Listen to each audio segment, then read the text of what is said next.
Welcome back to a new episode of Lives on Wheels. Before telling you everything about today's protagonist, we invite you to subscribe to the channel if you want to see more videos like this one. It's a small gesture for you, but for us it's crucial to continue sharing stories about people who have left a lasting mark on collective memory. Today we're telling the story of a figure who made history in the world of motorcycling. Today we tell you the story of Carlo Guzzi. Carlo Guzzi, a child of an era where progress intertwined with personal and familial destinies, was born in the heart of 19th century Milan, a city bustling with the fervor of industrial modernity. He came from a well-off and cultured family whose ancestors represented a key component in the intricate tapestry of Italian progress. His father, Moto Guzzi, was a renowned engineer and professor at the Polytechnic University of Milan, where he taught kinematics and the theory of mechanisms. A man of versatile ingenuity, Palamede was also a pioneer in the industrial field, co-founding the Guzzi, Ravisa and C Electro-Technical Workshop with Valentino Ravizza. This company excelled in producing lamps, dynamos, electric motors and transformers, contributing to the technological advancement of the burgeoning national industry. His mother, Elisa Crescini, descended from a noble Genoese lineage, bringing to the Guzzi family the elegance and culture of a deeply rooted Ligurian tradition. The family owned several properties, including a house in Milan and one in Mandello del Lario on the shores of Lake Como. Frequent stays on the Ligurian Riviera completed a picture of comfort and refinement in which Carlo took his first steps. He was not an only child. An elder brother, Giuseppe, nicknamed Nacco, followed a more conventional path, earning a degree in civil engineering from the Polytechnic and thus continuing their father's academic legacy. Carlo, however, revealed himself early on as a restless spirit, less inclined to traditional studies and more drawn to a hands-on, practical approach to life. After completing compulsory schooling, Carlo was enrolled at the Barnaba Oriani Technical School in Milan. However, his academic performance was disappointing, and he didn't even complete his second year. Despite these challenges, young Guzzi found an inexhaustible source of inspiration in the workshop of Giorgio Ripamonti, known in the area as Giorgio Ferri. This nickname, evoking his primary trade as a blacksmith, hardly did justice to his multifaceted skills. In Ripamonti's workshop, a place more reminiscent of an alchemist's den than a modern lab, hot bulb engines for combali, cargo sailboats used on the lake, were repaired and reinvented. The workshop also experimented with early motorcycles and automobiles, technologies then taking their first tentative but promising steps.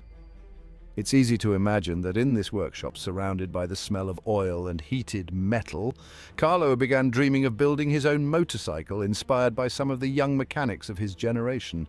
Faced with his son's poor academic results, Palamede decided to send Carlo to the boarding school of the National Technical School Rossi in Vicenza, renowned for its strict discipline and rigorous teaching methods. Yet, even in this environment, Carlo struggled to find his way. His academic performance remained modest.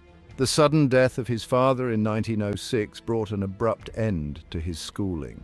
With his mother Elisa left a widow and 3 children to care for, the family decided to settle permanently in Mandello del Lario on the shores of Lake Como. Carlo, then 20 years old, had to take on responsibilities far beyond his years.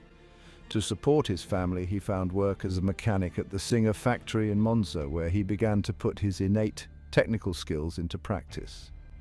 In 1909, he moved to the engine testing department of the prestigious Isotta Fraschini company in Milan, an experience that greatly expanded his expertise. That same year, he married Francesca Gatti, a young woman from Mandello del Lario, with whom he had a son, Ulisse.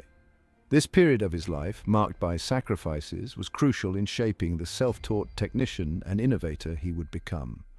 World War I marked a turning point in Guzzi's life.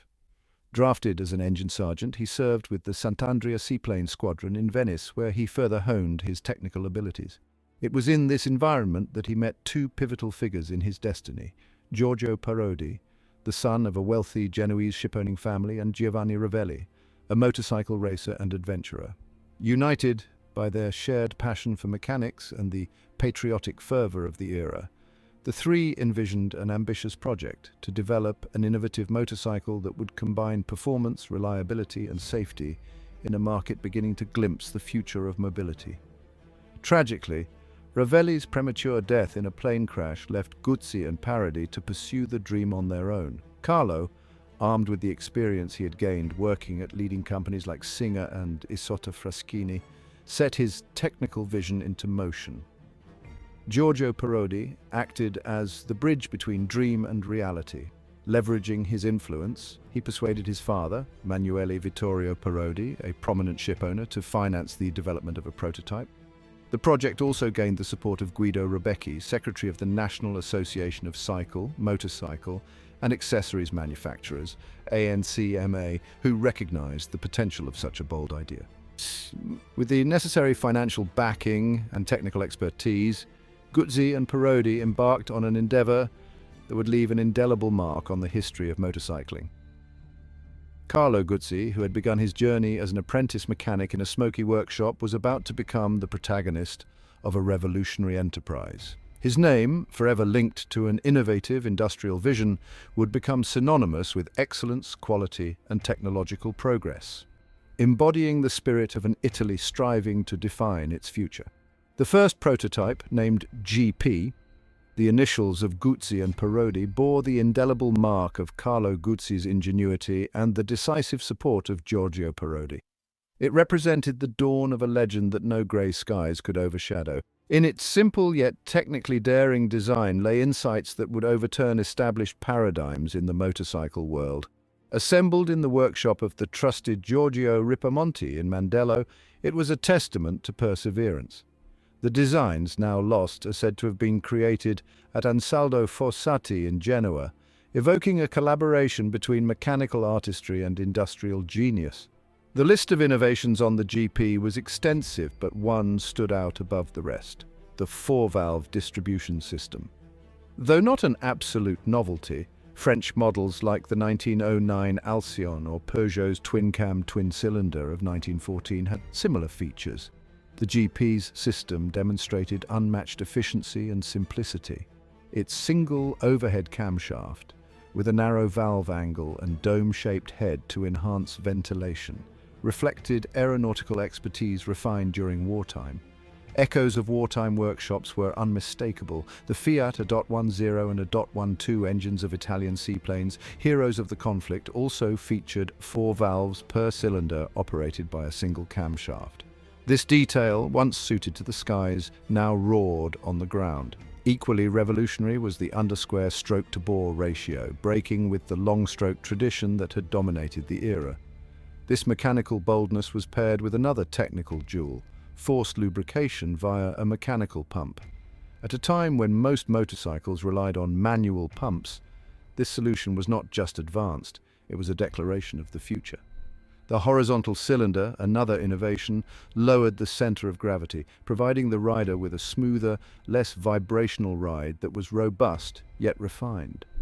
The primary transmission gears, enclosed in an oil bath within the engine block, were groundbreaking in an era dominated by separate gearboxes and exposed chains. On March 15, 1921, with a stroke of a pen that would make history, the Società Anonima Moto Guzzi was born. Its initial capital of 500,000 lire included a substantial 460,000 lire from Emanuele Vittorio Parodi, while Giorgio Parodi, Angelo Parodi, Carlo Guzzi, and Gaetano Belviglieri each contributed 10,000 lire as tokens of unwavering faith. At the inaugural meeting, Emanuele Vittorio Parodi was appointed president and Carlo Guzzi became managing director. The new company's symbol, a spread-winged eagle, paid tribute to the Naval Aviation Corps and honored Giovanni Ravelli, their tragically lost friend. Mandello del Lario, chosen as the birthplace of this new venture, seemed far from the industrial fervor of major cities but offered something unique: the strength of a centuries-old metallurgical tradition and a skilled workforce. Here, in a 300-square-meter workshop with 25 workers, the first model intended for mass production took shape: the Normale, a direct descendant of the GP prototype. With its 17 units produced in 1921, this motorcycle was not just a means of transport, it was the embodiment of a vision. The early years were a whirlwind of success. Between 1921 and 1925, Moto Guzzi produced 2,065 normale motorcycles, a feat that rivaled industry giants. By 1925, with 350 employees and an annual capacity of 1,500 motorcycles, the Mandello factory stood alongside titans like Bianchi and Frera. Carlo Guzzi's original designs, combined with the Parodi family's commercial strategies, forged an alliance destined for dominance. Numerous new models followed. Among Guzzi's early creations were the reissued four-valve engine of 1924, the supercharged three-cylinder racing engine of 1930, and the three-cylinder production engine developed a few years later.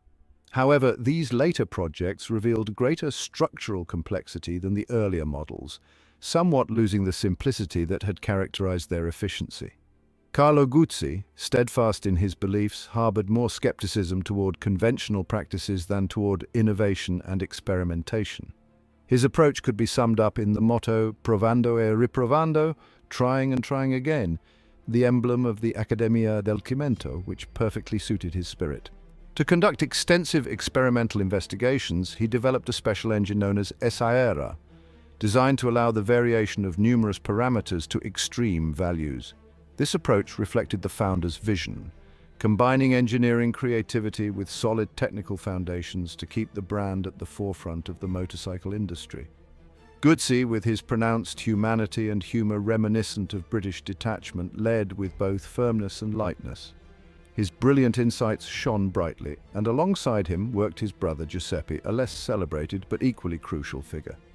Giuseppe focused on what we might today call industrial engineering, ensuring feasibility and production optimization, sometimes clashing with Carlo's free-spirited creativity. To understand Moto Guzzi's success, one must consider another aspect: racing. For Moto Guzzi, competitions were the first stage to showcase the audacity of its designs and the ingenuity of its people. Although Carlo Guzzi, a rational and visionary mind, initially doubted that racing was the ideal testing ground for his innovations, preferring to explore new frontiers in the lab, he quickly recognized the immense value of circuit glory for the brand's reputation. Thus, in its inaugural year, 1921, Moto Guzzi entered the Milan-Naples race with modified Normale models.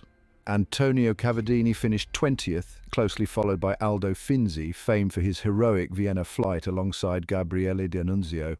But the true triumph came a few months later when Gino Finzi won the Targa Florio motorcycle race, solidifying the reputation of the young Mandello factory.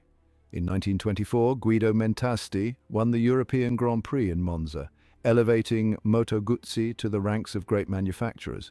The company's racing achievements culminated with Stanley Wood's victory at the 1934 Isle of Man TT and the legendary 1937 triumph of Omobono Tenni. These sporting successes were mirrored in production.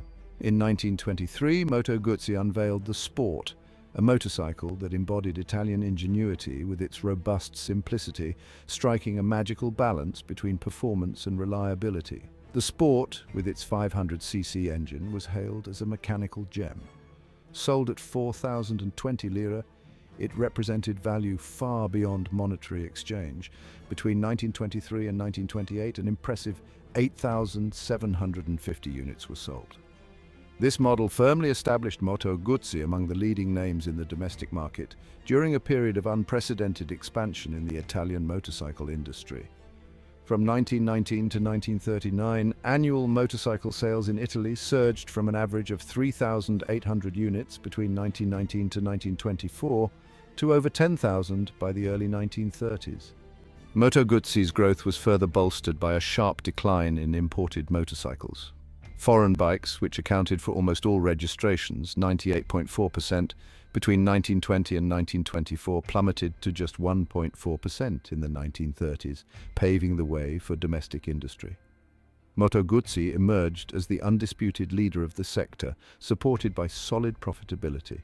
Between 1921 and 1939, the company's average annual profits were 242,208 lire, with peaks during 1925 to 1926 and occasional downturns, such as in 1932 due to the Great Depression. State support also played a crucial role in Moto Guzzi's rise. Starting in 1928, the company secured significant military contracts, beginning with lightweight 175cc bikes for the army.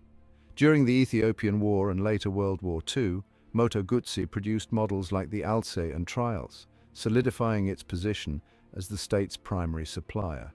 Protected by partisans during the war, the Mandello factory survived bombing raids, enabling the company to resume operations vigorously in the post-war period. The late 1930s saw Moto Guzzi's production soar to 2,500 units annually, doubling to over 5,000 by the end of the decade. This remarkable growth outpaced historic rivals like Bianchi and Frera, now relegated to marginal roles. Carlo Guzzi's engineering brilliance lay in his ability to blend originality with simplicity, avoiding unnecessary complications. After an unsuccessful venture with a complex four-cylinder racing engine, he found his calling with the twin-cylinder. In a swift, incisive move, he combined two thermal groups, from the victorious 250cc model onto a single crankcase, creating a 135 degrees V-twin engine that reduced transverse bulk. Developed in record time, the motorcycle quickly achieved the desired results. However, competitors like supercharged Gilera and BMW models were closing in, prompting Carlo Guzzi to explore bold solutions such as a water-cooled engine, later abandoned in favor of a three-cylinder design. While promising, this project was cut short by the war and regulatory changes banning supercharging. Toward the end of World War II, Moto Guzzi welcomed a promising young engineer, Antonio Micucci, from Olivetti. Initially assigned to technical offices, Micucci's talent caught Carlo Guzzi's eye, leading to close collaboration. Under Guzzi's guidance, Micucci designed the Guzzino and later gained prominence with the creation of the 1947 250cc racing twin-cylinder. Post-war, the company was structured into three distinct design groups. Carlo Guzzi focused on evolving the classic 250 and 500 models and developing utilitarian vehicles like the Zigolo and Galetto. Micucci concentrated on military three-wheelers, and Giulio Cesare Carcano, another Mandello genius, led the racing division. In the post-war period, Moto Guzzi's destiny seemed intertwined with myth, becoming a pillar of Italy's industrial resurgence. With a greatly enhanced production capacity, tripling horsepower from the 1930s to the late 1940s, the company was ideally positioned to contribute to the nation's reconstruction. Under the new leadership of Enrico Parodi, succeeding his father Emanuele Vittorio, and with Carlo Guzzi still firmly at the helm as managing director, Moto Guzzi embraced a clear strategy, focusing on simple, robust models that met the needs of a population striving for economic recovery. Among the masterpieces of this period was the Ercole of 1946, a 500cc motor tricycle that became the loyal companion of artisans and small entrepreneurs for transporting goods. That same year, the Moto Leggera 65, affectionately nicknamed Guzzino and later renamed Cardellino, captured the hearts of Italians. Between 1946 and 1949, a remarkable 50,000 units were produced, making it the preferred vehicle for workers and farmers alike. At the same time, Moto Guzzi launched the Falcone, a higher displacement model that perfectly blended elegance with performance, establishing itself as an enduring symbol of the brand. However, internal tensions were not absent. In 1948, Giorgio Parodi seemed to lose confidence in his old friend Carlo and commissioned Carlo Giannini from Rome to design a 500cc four-cylinder motorcycle. Delivered to Mandello in 1952, the bike failed to meet expectations. Riders struggled with the longitudinal engine, and the project was ultimately rejected as being alien to the company's philosophy. It was Giulio Carcano who returned Moto Guzzi to victory, while Carlo Guzzi focused on production models, culminating a few years later in the refined Lodola. During this era, Moto Guzzi inaugurated the wind tunnel, the first in the world dedicated to motorcycles. This engineering marvel allowed the company to refine its designs and push the boundaries of possibility. From this crucible of innovation emerged the legendary 500cc 8-cylinder engine, capable of surpassing 275 kilometers per hour, a creation that still seems more a work of art than mere engineering. Meanwhile, the motorcycle market was evolving rapidly. The advent of the scooter was revolutionizing mobility habits, but Moto Guzzi, ever attuned to trends, responded with the Galetto. This vehicle combined the sturdiness and large wheels of a motorcycle with the practicality and maneuverability of a scooter.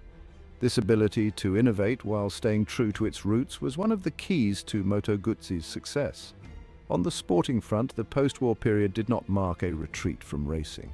From 1949, under Giulio Cesare Carcano's leadership, Moto Guzzi returned to prominence on international circuits, establishing itself as a technologically advanced brand. Victories in competitions boosted the company's prestige and reputation in foreign markets. During this period, Moto Guzzi solidified its image as a global ambassador of Italian excellence in motorcycling. The 1950s marked a period of explosive growth. Demand for motorcycles soared, leading to an economic triumph for the Mandello-based company. Between 1948 and 1961, annual average profits reached 22,280,000 lira, with 1955 standing out as a golden year when profits were 2.5 times the average. Moto Guzzi became a beloved icon, admired by both professional riders and workers, symbolizing an Italy racing toward the future while staying grounded in its heritage.